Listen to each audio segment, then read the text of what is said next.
Honestly, it's a nice feeling to have you join me on the show this beautiful morning in the city of Lagos, Nigeria.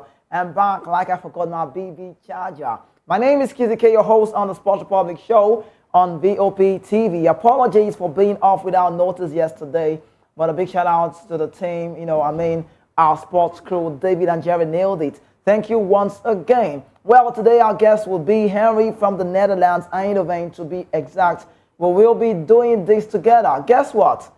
I feel like we should start off with the Euro 24. The games have been so great to see the Georgia side, the match that Vichigral Scalia getting the result right against the Ronaldo side. You and I know how Ronaldo is feeling at this point. The first time in the major tournament that he didn't score a goal from the group stage.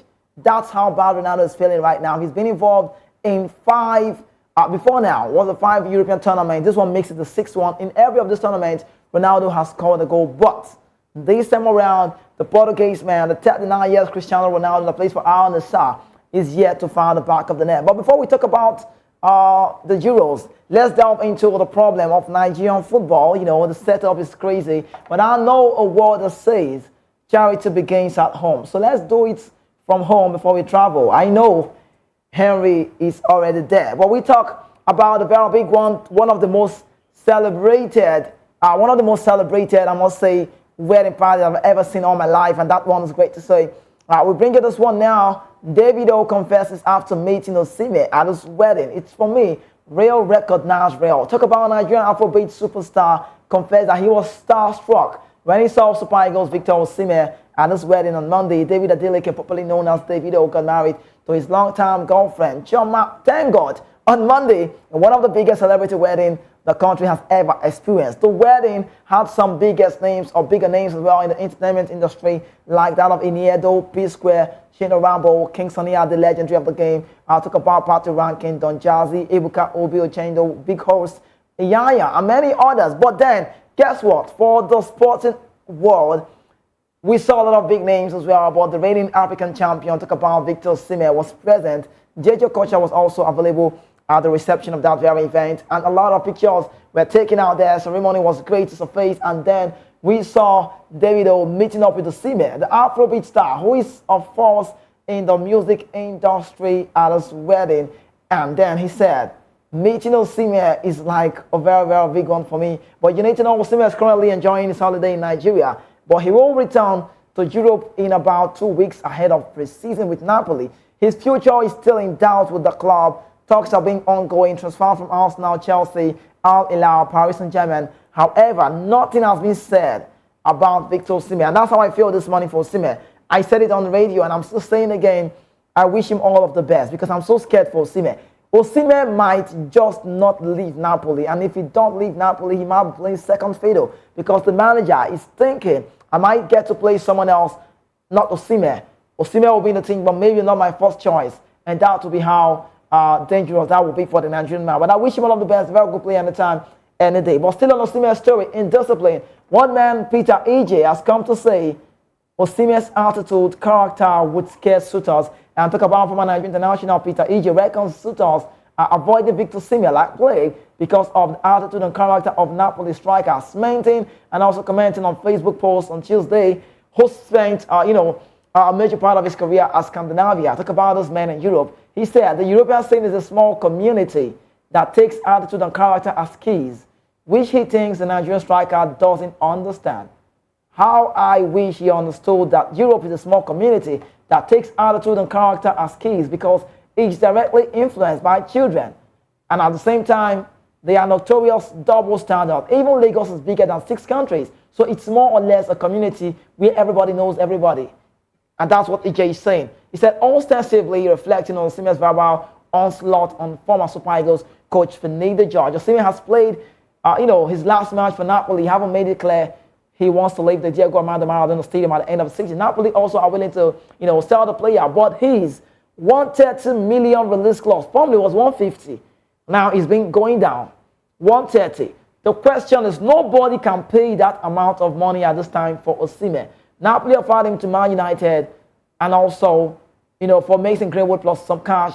Meanwhile, new Napoli coach Antonio Conte has reportedly told Osimhen he will not be his main striker next season, according to reports. So you can now see how dangerous This one is for Victor Osimhen. But quickly, before we talk about the coaching aspiration, okay, let me quickly bring it now. Another Nigerian international in the news. Mutu Adekpoju has declared his readiness to take charge of the vacant role of the Super Eagles job. The coaching position in Super Eagles have been vacant since the departure of Finidi George of Nigerian side. The NFF are really looking out to get a better manager. While speaking on the Madrid podcast, Adekpoju said he wouldn't mind the position if he's available.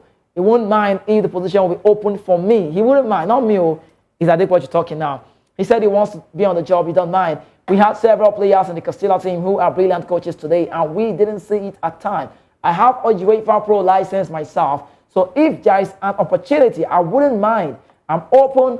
I once coached shooting stars in Nigeria, but I haven't coached since then. So he's open for the job. You know what he's doing? He's selling himself. He's selling himself. He's already letting us know. Maybe I don't even know before, but I know he underwent some training, coaching, stuff like that. But the part of the pro license of UEFA is big, though. But you manage shooting stars. Are you ready to manage Spikers? Can you stand the pressure? Can you fill in that vacuum that is open? We'll let you know about the classes and managers the Super Eagles said they will be getting. But quickly, let's join with our guest from the Netherlands, Henry. Good morning. Great to have you at this point. Welcome. Easy.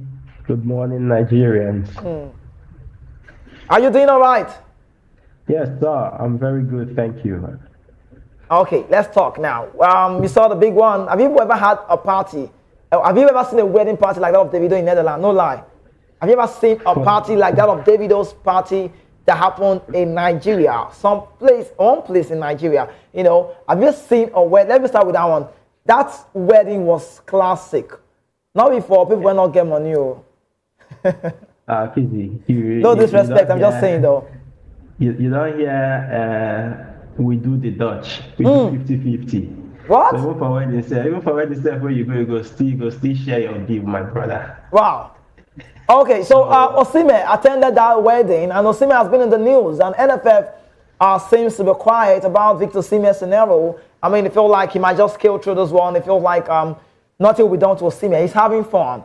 I once said, if Osimhen is having fun, you should also remember that something is not going right in Europe. His country might, be celebrating some kind of, wedding party. But then, Osimhen's story for club base is not changed at this point. The likes of Lobotka, Victor Brown's Kelly, the likes of, Maret, Politano, all of these guys will stay in the club with the new manager, Antonio Conte. What is the fate of Victor Osimhen? Easy. Right from the onset, even before Antonio Conte signed the contract for Napoli, he already made it clear that he wanted a Romelu Lukaku in his team. Yeah, true. So I don't see Osimhen being a starter in Antonio Conte's team. I think also for Osimhen, the best move for him would be to leave the Diego Maradona Stadium. And look for greener pastures elsewhere. But with the whole situation that has happened during this holiday, right? It has put a very big doubt, and I think that's also why Napoli you see that his release clause is coming down. And with the way it's going, I don't think any club will be willing to pay more than 80-90 million for Osimhen at this moment. So they have taken the money down. You think they will still take it more?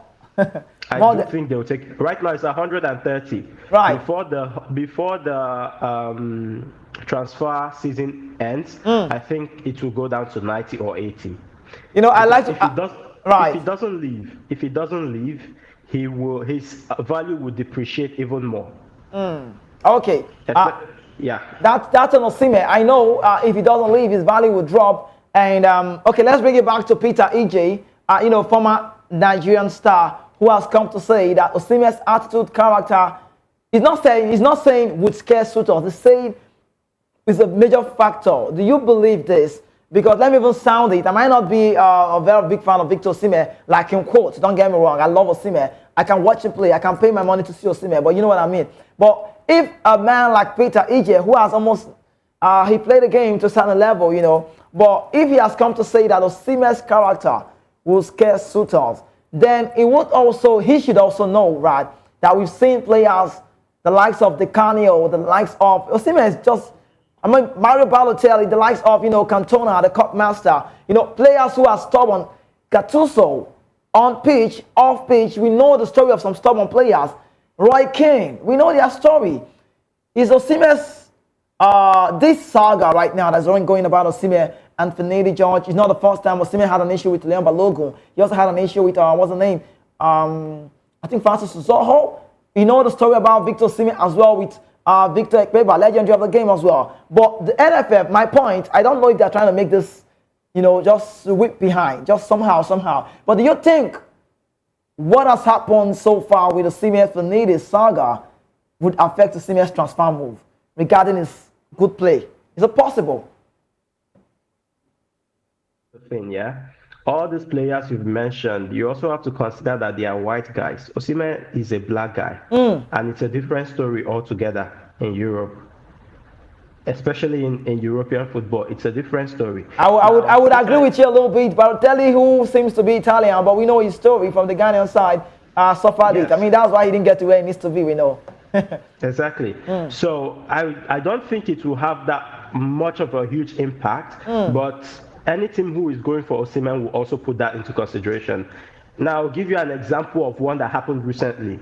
When Manchester United wanted to sign Jadon Sancho, we saw reports that says Jadon Sancho turns up late to training, he has bad attitude and everything. The club still went on to sign him, and a few years down the line, they have sent him out on loan.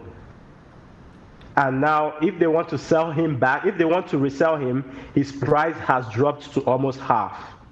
So I think football clubs are considering these issues, at least in this current generation, when signing a player. Look, Kizzy, having a coach with players is a different ball game together than having a problem with your coach. So any manager that wants to sign him would put that into consideration, that I might bring this guy in and he would destabilize my team. But I was thinking about this, yeah? There's a simple solution to it. If you want to sign Osimhen, put it in his contract.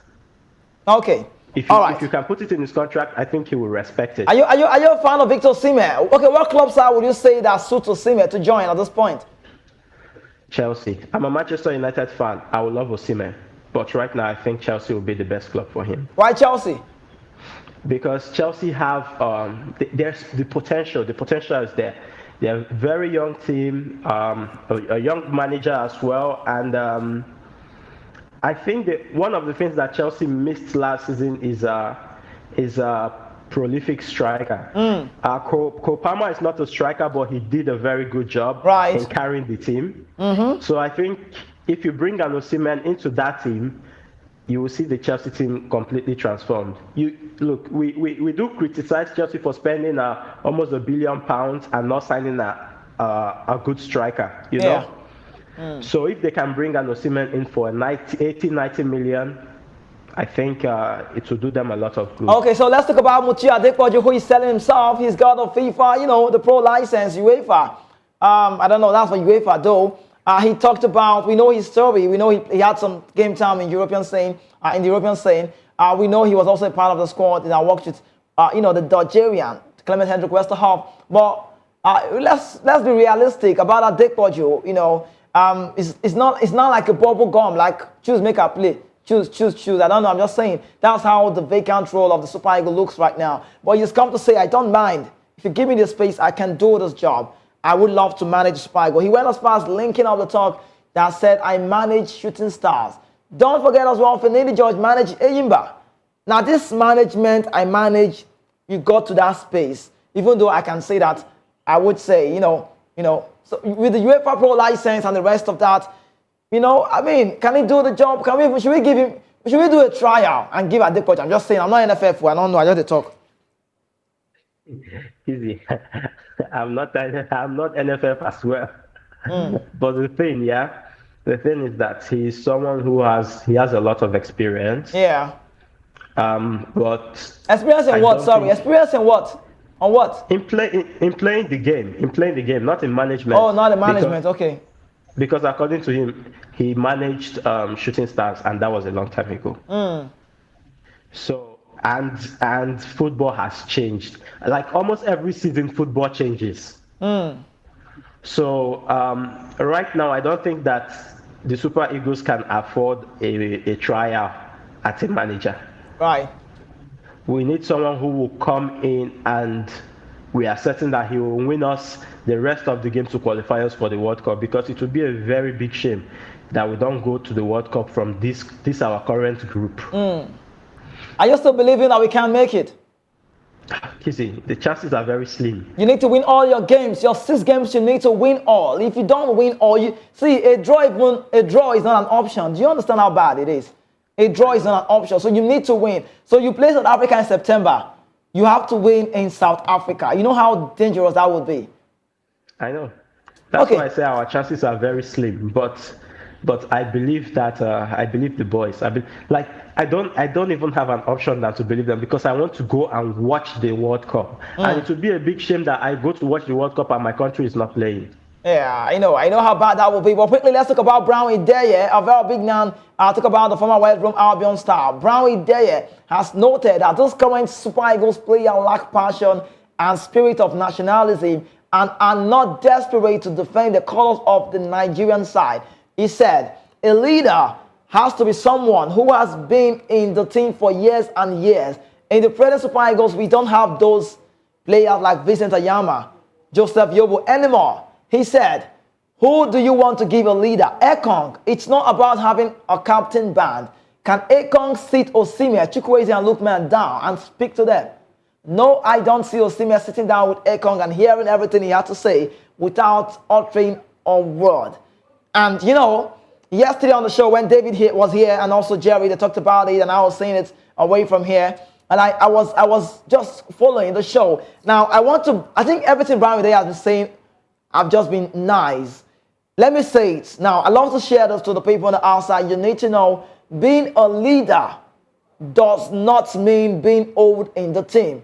Leadership, it's a quality. Leadership is an attribute. You could see a player who is still young. Okay, let's say this. Let's quickly talk about the Euros. A quick one now. The Italian team, Donnarumma, the skipper of the side. But you see some things that happen. You see Jorginho.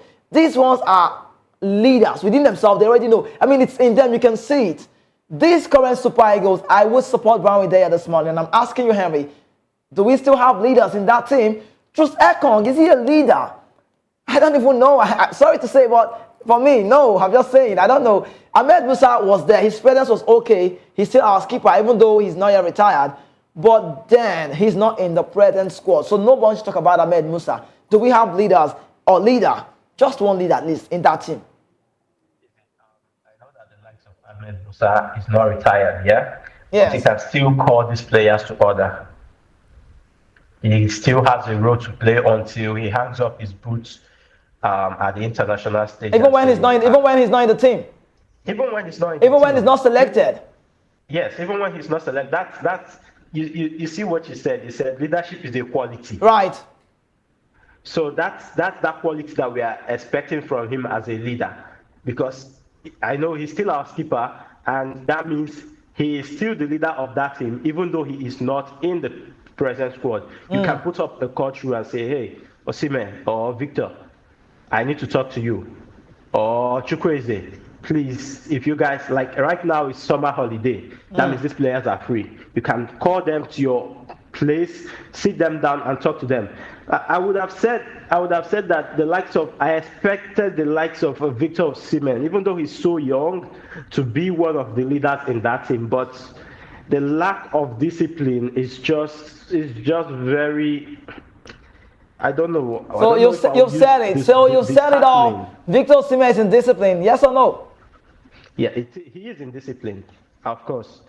With the way he has portrayed himself, especially with this Finidi issue, right? You just feel like he's being immature, right? Because, yeah, you know, these are players who play for they are representing over 230 million people. So, and you know you're a big name. You're a big name. So anything you do, people will criticize it. Like every single thing you do is under the microscope. Right. So for you to come out on social media and rant the way you did does not show the quality of a leader. But what would it take? What would it take of Victor Osimhen to use the word "I'm sorry"? That it's pride, Kizzy. It's just his pride. That's it. And you know the thing is that he might have said he's sorry to Finidi, right? But Nigerians expect him to come out publicly the same way he came out publicly to call Finidi out right, and apologize publicly. That is it. Okay, all right. Let's see how that goes. Let's quickly talk about this one now. Football to golf. Super Eagles international Oderenji is now a professional golfer. Former Super Eagles player Oderenji, a player we know, has officially become a professional golfer following the graduation from the Professional Golf Association School. The PGA disclosed this in a post via their X handle, formerly known as Twitter. On Tuesday, the post reads, Peter Oderenji is best known for playing top-level football, scoring over 30 Premier League goals for West Albion and representing Cardiff City and Stoke City, respectively. He has played in 2 World Cup and even won an Olympic medal back in 2008. In a post-football career, he turned to golf and is now a fully fledged PGA professional. Oderenji, in a statement on the PGA website, was quoted as saying, I'm proud because I challenge myself not to only apply effort in a sport, but also academically. It's motivating me. It's motivating being around people who have the drive to achieve and get this PGA member badge on your chest. I hope my story motivates people to follow suit, whether that's through the PGA Tour or any other form of study. The statement further reads that Oderenji now hopes to use his status to grow the sport, particularly in Nigeria and Russia, which have produced many well-known footballers, but where golf still has a huge growth impact and potential. Oderenji said, these are very sporting nations, but they don't have golfers representing them on the world stage, which is a shame. I have to put my studies first these few weeks, these few years, but now I have graduated. I'm in a position to do something. I hope to get back in to organize some tournament in Nigeria for decent prize money. So it means Oderenji still get money. He still has money. We know his Russian connection, we know. But if you read this one, if you go with what I've said, you will find out that the statement, it's, if Nigeria would never support me, I don't even mind doing this for Russia. Good development. First of all, I want to say congratulations to Oderenji. He used to be one of my favorite players when he was playing. I love watching him. And I like the fact that he's doing what he can to further sports in Nigeria, because this is not just all about, it's not just about golf, it's about sports in Nigeria. So yeah, if he doesn't get the support he needs, he's willing to sponsor it himself to raise awareness about the game of golf in Nigeria. And to be honest, yeah, I think that golfing is still a growing sport in the African continent. Right. We don't have any, I don't think Nigeria has anyone who is competing in the top tournaments in golf, you know? So if he can help produce young people who will be able to represent Nigeria, then why not? I am in full support of him. Okay, playing golf. All right. You need, like we all said, he's a very big player. He has been at 2 World Cup.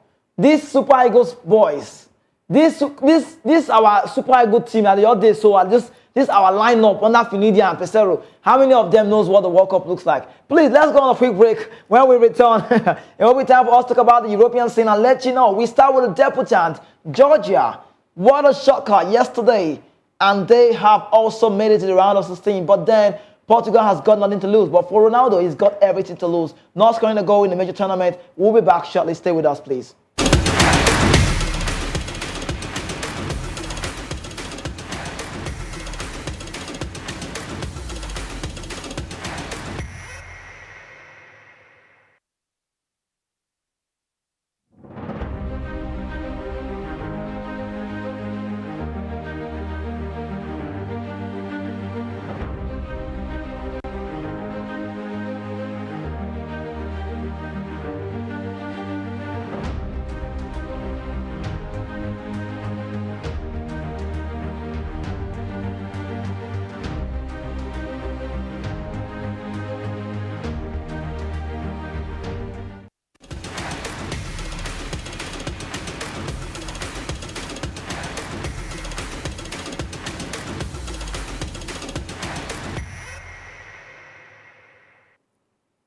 Welcome back from that quick break. You're still watching Voice of the People TV right here. My name is Kizzy K. It's time for us to cover the Euro 2024. Debutant Georgia.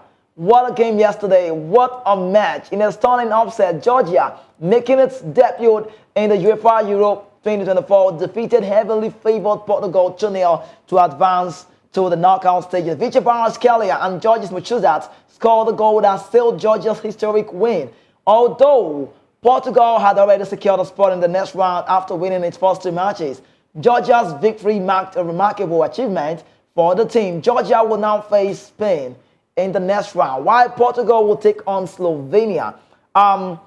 Let's talk about it. A whole lot is going on in the Euro at this point because some people are feeling like if Slovenia can make it with 3 points, then why not Ukraine, who came fourth in their group? But the question is, Ukraine is not. Ukraine just came out in the wrong side.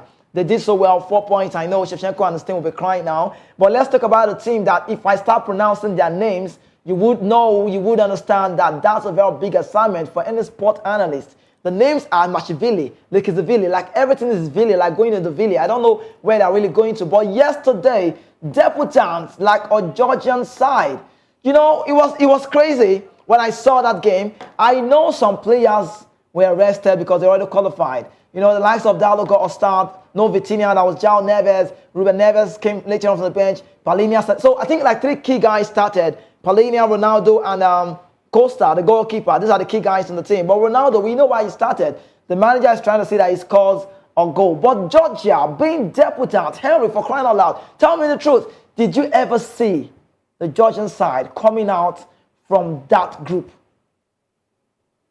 Yeah, yes. It's crazy, right?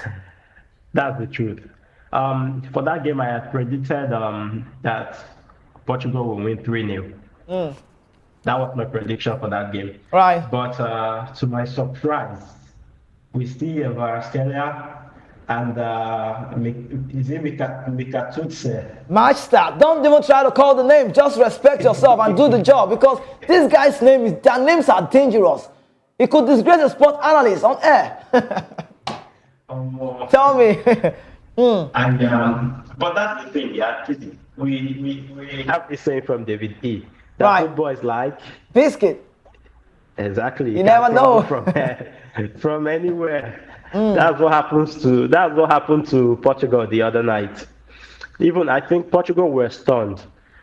To be honest, Kizzy, I loved the game. You know that's the beauty of football. That's the beauty. The people you don't give a chance to see them fighting. And you know what this thing does for Georgia now? Yeah. First of all, it's their first time qualifying for European tournament. Right. Yes. And they are getting to round 16 in this Euros.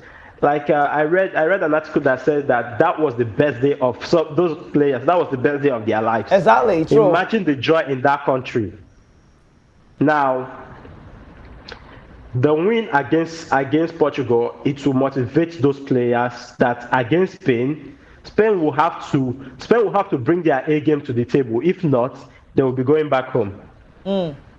Yeah. So let's talk about the Spanish side, like you said. Quickly now, the Spanish manager, Spain coach Luis de la Fuente, has revealed that his team will face a tough Georgian side in the round of 16 of the Euro 2024 Championship. Recall that Spain are unbeaten in the competition after topping the Group B with 9 points, while Georgia stunned Portugal 2-0 in the final group game on Wednesday to finish as one of the third-place teams. However, in the Charter report, Luis de la Fuente stated that Spain won't find it easy with Georgia in the knockout stages. He said, "We have maximum respect for them.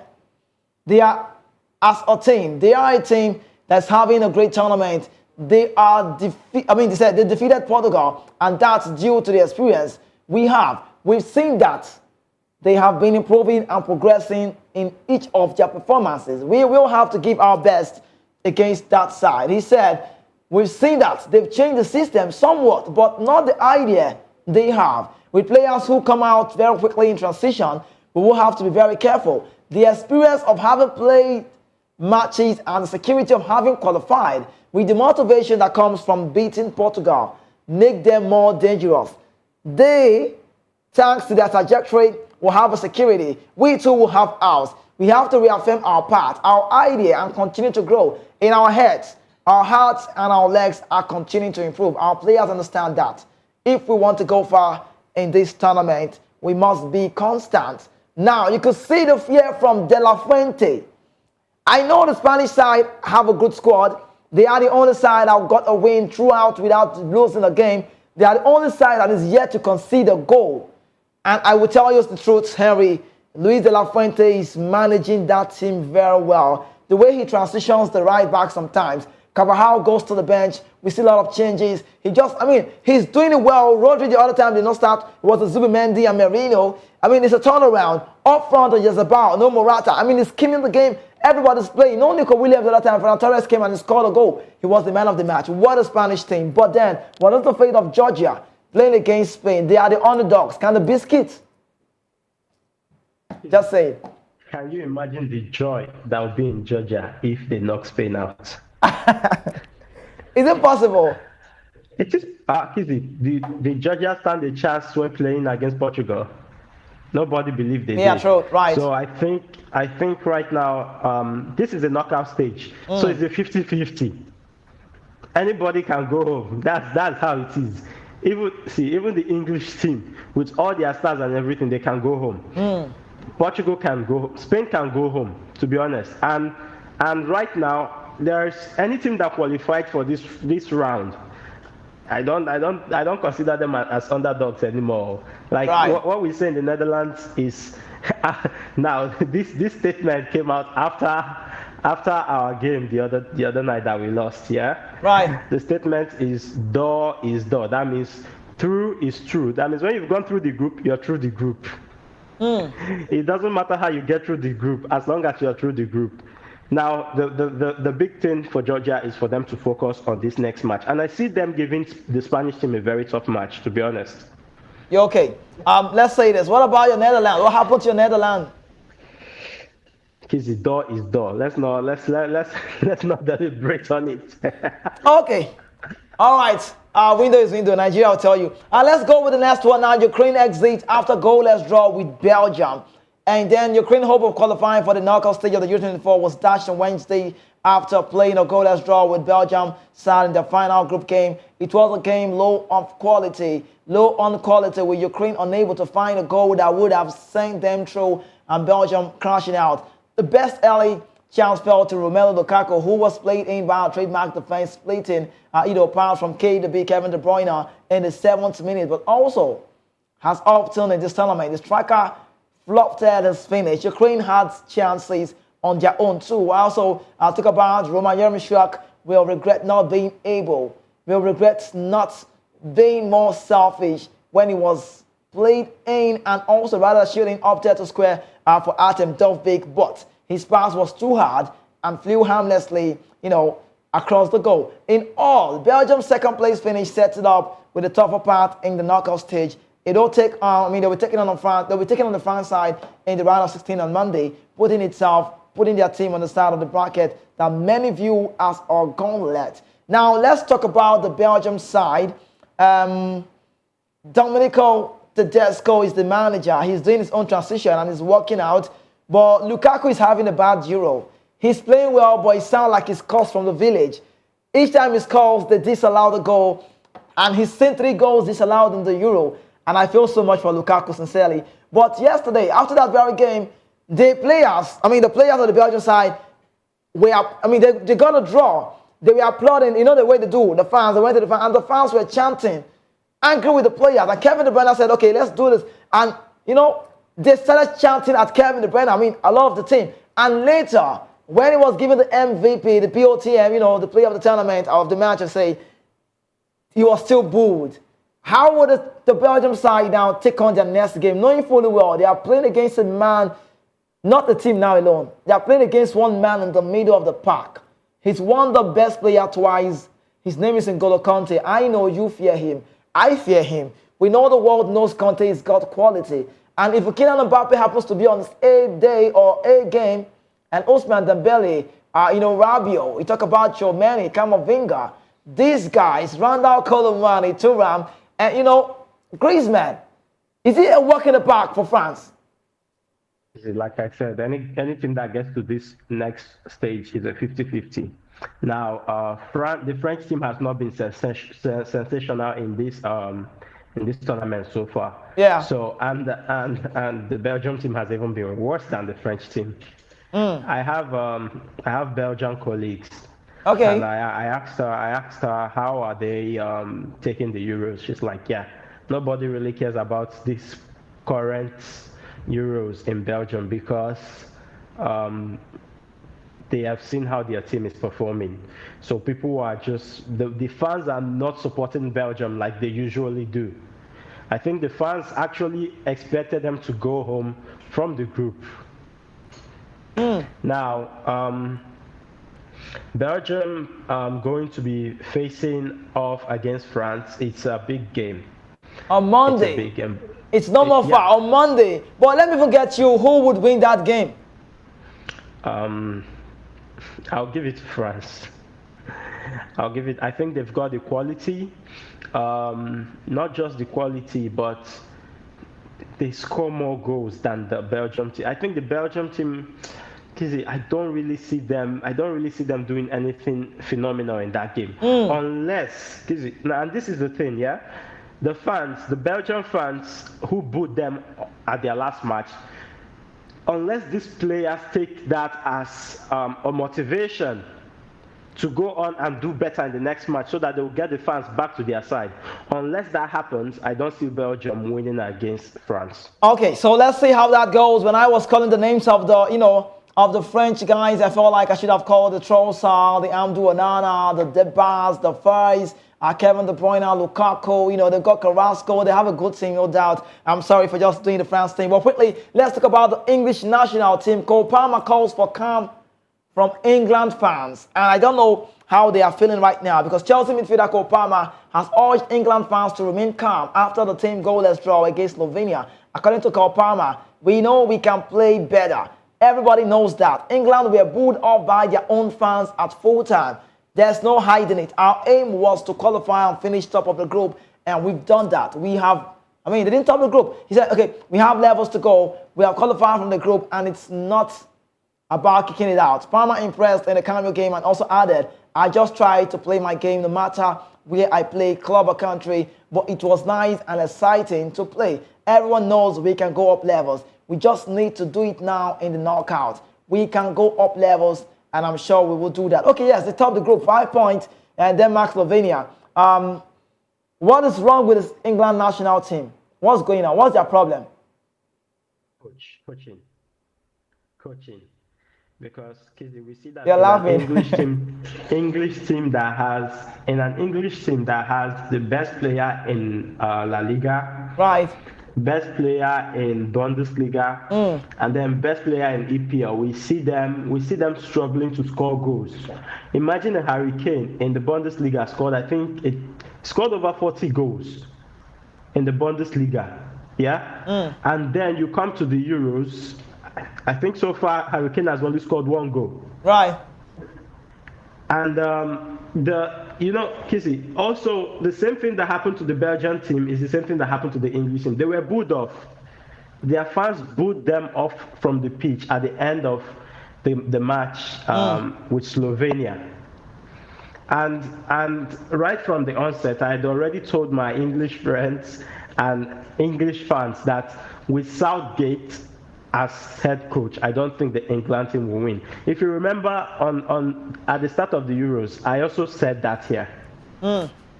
With Southgate as the coach of the English team, I do not see them winning anything tangible. And I've had people tell me that teams that perform like England, teams who just struggle to get results, they end up winning tournaments like this.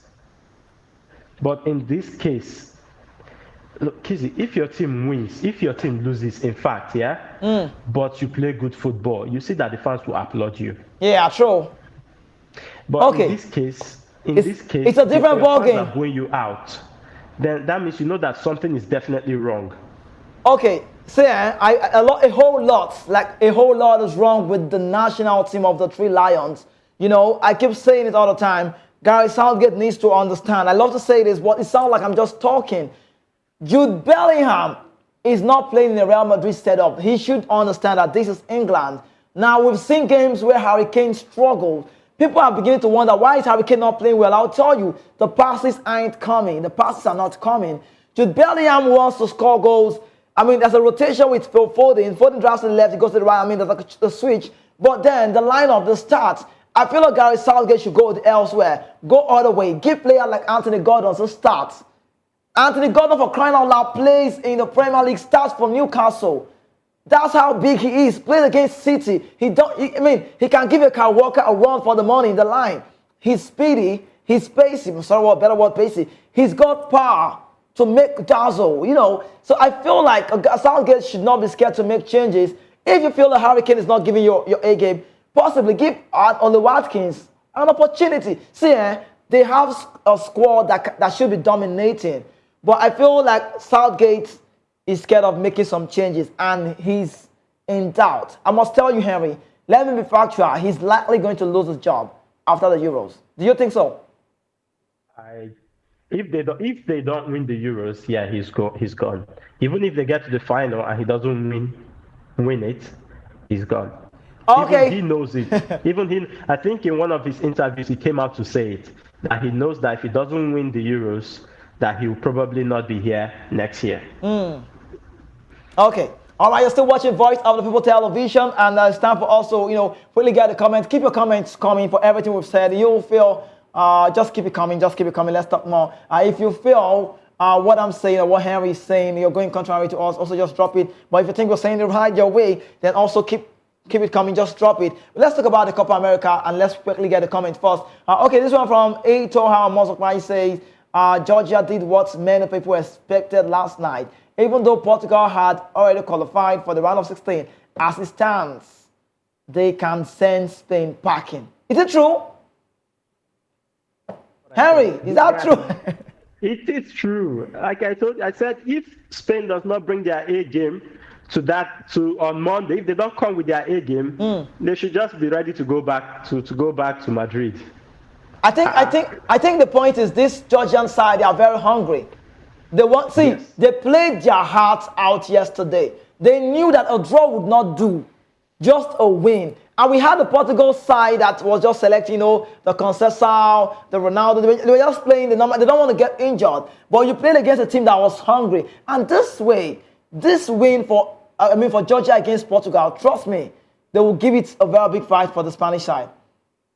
Yeah, that's it, Kizzy. And that's what football is about. You see, these Georgian players, they are not just playing for themselves. They are playing for the fans. And you see how much the support of the fans meant to those players, Kizzy. Yeah. With every run, you see the fans chanting and celebrating. And these players, they have proved to themselves, and to the country that yes, they are ready to represent that flag. Okay, Henry, let's quickly go to the Copa America. Let's talk about Messi. Messi is doing well, but let's talk about the Brazil national team. They struggled in the first game against Costa Rica. But former Paris Saint-Germain star Neymar has revealed that Rodrigo is more important than Vini, the Brazilian team at the Copa America. Recall that both players had a stellar season in Real Madrid, where they won the Champions League together in La Liga EA Sports. In the Champions report, Neymar stated that Rodrigo in Brazil is the main star at the tournament, the key player for Brazil. For me, I think Rodrigo is the better star because Vini will play everything he knows, but Rodrigo, I think, is very different. He's a star, and the number 10 share to definitely bring him a lot of luck. Indeed, Rodrigo has taken the Seleção number 10 share in the absence of Neymar at the Copa. Rodrigo, Vini, who do you think is more important? I'm just saying. I think in the Brazil team, not Real Madrid, though. Brazil. Yeah, in the Brazil team. I think Rodrigo, to some extent. To be honest, yeah, Rodrigo he can play different positions. Right. That's one of the reasons why I like him. I know that Vini is fast. He can do the dribble. He's got the flair. He brings that joy, yeah? That Brazilian joy that we want to see. Yeah? But for Rodrigo, I think he's just, the thing with him is just that he's constant. He's stable. Okay. All right, quickly, Henry, let me leave you on that and talk about the Copa America. There's a battle that happened yesterday. Assistant referee Humberto George suddenly collapsed during the Copa America game where we saw Canada and Peru in Kansas City. Amid sweltering temperature, the incident occurred in the first half, prompting immediate medical attention on the sideline. Although he initially regained consciousness, George was eventually stretched off the field for further evaluation. Fortunately, he has reported stable and discharged from the medical care the following day. Thank God for him. And also re-strategized. Napoli ready to drop asking price for Victor Osimhen. We already talked about that. And we quickly run to the next one because time is not on our side. Deep regret. I don't exist anymore. Pogba has come to say he's not feeling himself. He's not happy. He said football is very beautiful, but it's cruel. You can do something great and the next day you're nobody. I'm over. I'm dead. Pogba doesn't exist anymore. Please, Henry, don't you think someone should check on Pogba? Because this statement doesn't sound good. Subconsciously, he's not feeling okay, mentally wise. Kizzy, I think what he's referring to was his football career. Yes, I know. I do not think that, that's what he lives for. That's what he lives. It's part of his life. But Kizzy, I think that he should retire anyway because he's going to 35, 36 by the time he's done with his ban. That would be a bad retirement. What Ronaldo can't do? Messi, they nobody retire. Leave him. No, but the thing is that if he comes back after the 4-year ban, if he comes back, do you still expect him to perform at the same level that he did before the ban? That's a big one. That's my point. You will not expect the Pogba that we saw in the World Cup. Okay, to be the same level. Henry, your advice to Pogba is valid, but me, I would disagree with you. But quickly, we need to go now. Our time is up on the show. But you need to know Liverpool are interested in signing Ademola Lookman, £50 million, according to reports. But Everton are also stepping up for Wilfred and Didi to chase on that man. Thank you so much for joining us today on the Sports Republic show. You've made the show a worthwhile moment. We will be back tomorrow, and trust me, it will be very interesting, engaging, just like we had today. The midday news is next. Henry, thank you so much. Henry, I would love you leave me with one Netherlands words. My own outside before I come on. Tell me something good about Netherlands. This one, I've already said it. Simple. Door is door. I'll go translate that for Benin for worry my side. Door not door. Anyway, face me, I face you in our house. If they leave, God go help us. Thank you so much, Henry. All right. Safe man. All right, we need to go now. Thank you so much for staying again. Once again, for those behind the scene, keeping it cool for me. Thank God. You guys are just there keeping it cool. Thank you so much, I must say, and also for everyone who's been blessed by this. For you also watching, please don't forget to drop your comments. We'll definitely go through that tomorrow and bring it on the show again when it's Friday. But you don't want to change it to me, the news is next. My name is Kizzy K. Do well to follow us across social network at VOP TV Live. That's where we are. And then on YouTube, don't forget to also subscribe. Then you can connect with me as well on Instagram. Not bad. That is KIZZY.K10. What's on called? KIZZY.K10. My name is Kizzy K, the only football player without a jersey. Tomorrow, I'll see you.